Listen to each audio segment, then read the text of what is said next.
Ang magiging lagay ng panahon ngayong long weekend, ihahatid ni Amor La Rosa ng GMA Integrated News Weather Center.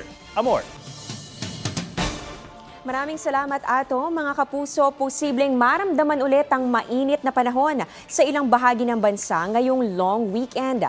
Ayon po sa Pag-asa, maaaring pinakamataas ang heat index na maranasan dito sa Daet, Camarines Norte. Yan po ay posibleng umabot na 44 to 45 degrees Celsius. Hanggang 43 degrees Celsius naman ang inaasahan sa Apari, Cagayan, ganun din sa Naiya sa Pasay, at ganun din dito sa Calapan, Oriental, Mindoro, habang 42 degrees Celsius naman sa Infanta, Quezon. Pero mga kapuso, may tsansa pa rin po ng ulan dahil po sa hanging habagat, localized thunderstorms at ganun din sa trough o yung extension ng isang low pressure area na nasa labas naman yan ng Philippine Area of Responsibility.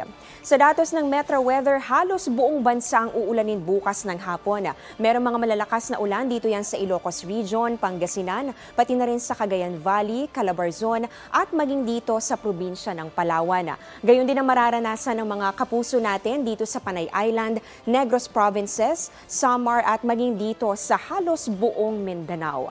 Posibleng ganyan din ang maranasan sa linggo, lalong-lalo na sa hapon. May mga malalakas na ulan pa rin dito sa Northern at sa Central Luzon, ganun din dito sa malaking bahagi ng Visayas at pati na rin ng Mindanao. Kaya doble ingat mga kapuso. Sa Metro Manila naman, may chance pa rin po ng ulan. Kaya kung may lakad ngayong weekend, huwag kalimutang magdala ng payong. Samantala sa holiday naman sa Lunes, patuloy na maghanda dahil mataas po ulit ang tsansa ng ulan, lalong-lalo na po yan sa hapon. At yan ang latest sa lagay ng panahon. Ako si Amor La Rosa. Ito ang GMA Integrated News Weather Center. Maasahan anuman ang panahon.